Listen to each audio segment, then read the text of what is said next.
म्हणजे अर्थसंकेततर्फे हा कार्यक्रम आयोजित झाला आणि तुम्ही सगळे इथे जमलात. अमित रचना आहे त्यांच्यामुळे हा कार्यक्रम घडून येतोय, पण तुमच्या सहभागाशिवाय हा पूर्ण होणार नाही. आता तुम्ही प्रश्न विचारलात की मराठी माणूस खरंच मागे आहेत का, त्यांनी काही टॅक्सविषयी भाषण केलं. मी एक तुम्हाला थोडी हिस्ट्री सांगतो की जेव्हा देशात मुसलमान राजवट 600 वर्ष होती तेव्हा महाराष्ट्रात शिवाजी महाराजांनी, तुम्ही जय जयकार केलात, पहिल्यांदा कुठल्याही हिंदू राजांनी स्वराज्य स्थापन केलं. शिवाजी महाराज 1680मध्ये गेले, संभाजी 1689मध्ये गेला.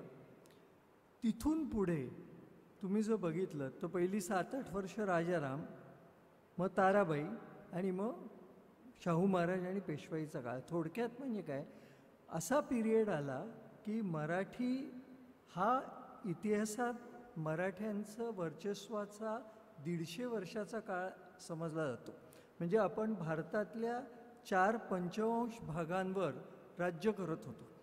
अटकेपासून ते शिवाजी महाराजांनी जिंकलेल्या जिंजीपर्यंत, जिथे राजाराम 6 वर्ष राहिला, वेढा देऊनही तो तिथे राहिला. त्या संताजी घोरपडेंनी कुठलाही, शाहू महाराज जेव्हा जेलमधनं सुटून जस्ट आले होते, ताराबाई होत्या, तेव्हा संताजी घोरपडे 1200 सैनिकांची फौज घेऊन 1 लाखाच्या औरंगजेबाच्या छावणीत जाऊन त्याच्या छावणीवर अटॅक करून त्याचे सगळे छावणीचे ऐवज, आणि औरंगजेबाला मुलीच्या छावणीत लपून राहायला लागलं. असा आपला दैदिप्यमान इतिहास आहे. तर मला कळत नाही, मी गुजराती माणसांना नेहमी म्हणतो की तुम्ही एवढे व्यावसायिक म्हणून यशस्वी होता, आणि तुम्ही म्हणलात ते बरोबर आहे, डॉक्टरमध्ये सुद्धा फार कमी डॉक्टर मी वेगळ्या वेगळ्या हॉस्पिटलमध्ये जातो, त्यांना आश्चर्य वाटतं की हा घाटी माणूस इतका कसा मोठा झाला. हे अनफॉर्च्युनेट आहे. मी त्यांना म्हटलं की मला पूर्ण आदर आहे, मला मराठी गुजराती असं नाही, सगळे भारतीय नागरिक आहेत, पण तुम्ही मला एक गुजराती राजा तुम्हाला माहिती आहे का की जो गुजरात बाहेर गेला, एक आर्मीचा कमांडर माहिती आहे का? जसं आपल्याकडे जय भवानी करून मराठा ब्रिगेड आहे, आपली महार ब्रिगेड आहे, तसं तुम्हाला कुठली गुजराती माणसांची बटालियन माहिती आहे का? कोणी गुजराती आर्मी कमांडर किंवा एअरफोर्सचा लीडर ऐकलं आहेत का? तुम्ही महाराष्ट्रीयन नाव ऐकाल, कुठलंही ऐकाल, पण गुजरातीचं ऐकणार नाही. मग त्यांना जी रिस्क टेकिंग एबिलिटी आपण युद्धात दाखवली, जी आपण सैन्यात दाखवतो, ती आपण व्यवसायात दाखवू शकणार नाही असं मला वाटत नाही. मग इथे अभाव काय येतो? एक इच्छाशक्ती आहे, पण दुसरं त्यांनी महत्त्वाचं सांगितलं, पण मी पुढे ॲड करेन, टॅक्स कम्प्लायन्स महत्त्वाचं नाही आहे. आपल्या इथे टॅक्स वाचवण्यासाठी मॅक्झिमम कॅशमध्ये व्यवहार करायची पद्धत आहे. लोकांना वाटतं की आपला 35% टॅक्स वाचतो, पण तुम्ही तसं जर केलं तर तुमची बॅलन्स शीट कधीच बिल्टअप करता येत नाही, ते पैसे मल्टिप्लाय करता येत नाहीत. आज तुम्हाला स्मॉल स्केल इंडस्ट्रीजला SME स्टॉक एक्सचेंज आहे. साधा तुमचा टर्नओव्हर 10 कोटी झाला तरी तुम्ही लिस्टिंग तिकडे करू शकता. हा मार्ग उपलब्ध आहे, ज्यातनं तुम्हाला व्हॅल्युएशन मिळू शकतं. बरं, हे लिस्टिंग करण्याचा खर्च तुमच्या माहितीसाठी सांगतो, फक्त 40-50 लाख रुपये. 40-50 लाखात तुम्ही स्मॉल स्केल इंडस्ट्रीजना आज लिस्ट करू शकता आणि तुम्हाला भांडवल उपलब्ध होऊ शकतं. पण तुम्ही जर वेगळे कॉम्प्लायन्सेस फॉलो केले नाहीत, तुमचं जे कॅपिटल आहे ते जर तुम्ही कॅशमध्ये ठेवलं, आणि कॅशला कसं वापरणार? तुम्ही खर्च करणार, गोल्ड घेणार किंवा जमिनी घेणार, तिसरा मार्ग नाही. व्हाईट कॅपिटल, तुम्ही म्युच्युअल फंडाचं त्यांनी एक्झाम्पल दिलं, ICICI बँकेचे बोलले ते, तुम्ही व्हाईट कॅपिटल इन्व्हेस्ट करू शकता, त्या बॅलन्स शीटच्या जोरावर तुम्ही कर्ज घेऊ शकता, तुम्ही लिस्ट करू शकता. त्यामुळे मॅक्झिमम तुमचं व्हाईट कॅपिटल बिल्ड करा. आणि आता तुम्ही म्हणलात जे की क्लायंट नाकारतो, तर आम्ही असं आता ठरवलं आहे की क्लायंटला टोटल सांगतानाच GST इन्क्लुडेडच सांगायचं. दुसरा व्यवसाय कुठलाही नाही. ह्या ज्या लोकांनी कायदे केले ते सगळे लॉयर असतात.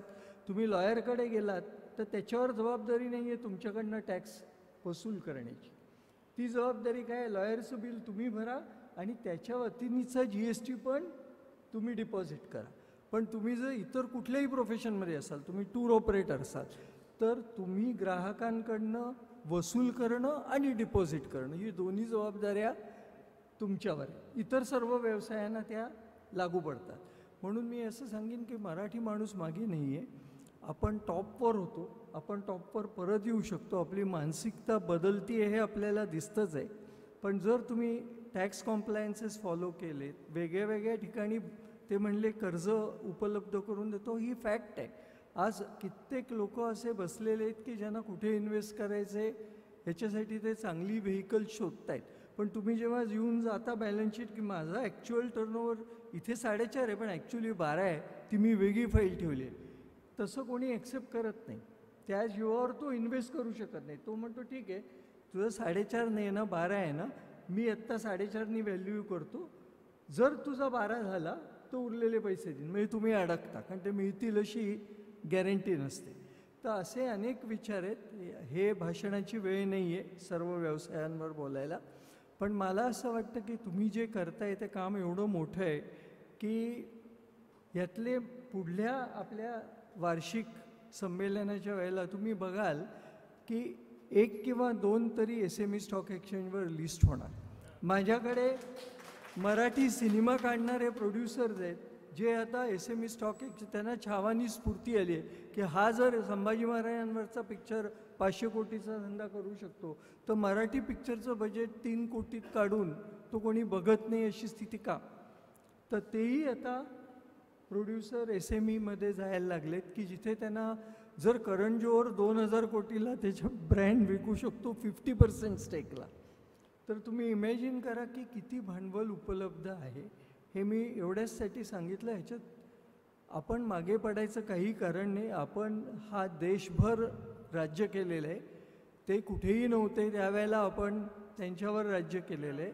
त्यामुळे ही मानसिकता विसरू आणि आपल्यातले अनेक, आणि तुम्ही किर्लोस्करांचंच नाव घेतलं आणि म्हणलात की तेच उद्योग आहेत, मी तुम्हाला करेक्ट करतो. आज आपल्या मराठी स्टॉक एक्सचेंजवर SH केळकर आणि कंपनी, परफ्युमरीतली सगळ्यात मोठी कंपनी, आज केसरी किंवा वीणा वर्ल्डमध्ये तुम्ही म्हटलात त्या भारतातल्या ज्या पर्यटनातल्या टॉप 5 कंपन्या आहेत त्याच्यामधली कंपनी आहेत.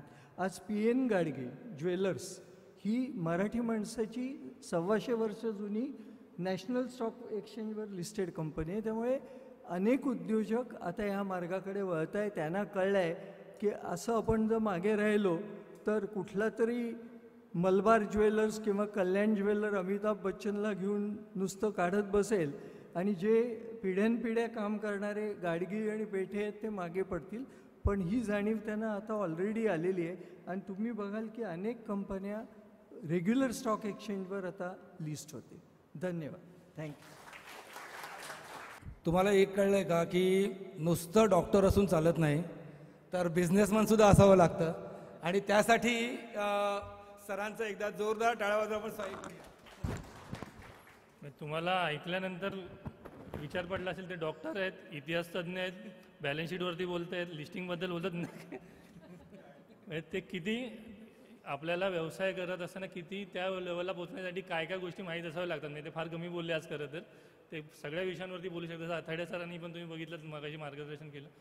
तर हे काम आमचं आहे की अशा लोकांपर्यंत लोकांना तुमच्यापर्यंत पोहोचवणं आणि तुम्ही खरोखर त्या लोकांकडून मार्गदर्शन घेऊन त्याचा फायदा करून घ्या, एवढंच म्हणणं आहे. धन्यवाद. अमित सर आणि सगळेच मान्यवर हे फडके सरांचा सन्मान करतील. खरं तर फडके सरांचा सन्मान हा आपण आपला म्हणजे आपल्यासाठी एक सन्मान सोहळा आहे. मला वाटतं आपण सर्वांनी एकदा उभं राहून त्यांच्यासाठी टाळ्या वाजवूया. कारण जसं मी मगाशी म्हटलं तसं अर्थसंकेत प्रस्तुत. निव्वळ डॉक्टर असून चालणार नाही, तर तुम्हाला एक यशस्वी उद्योजक व्हायचं असेल तर तुम्हाला सर्व क्षेत्रातली सर्व माहिती घेणं प्रचंड गरजेची आहे.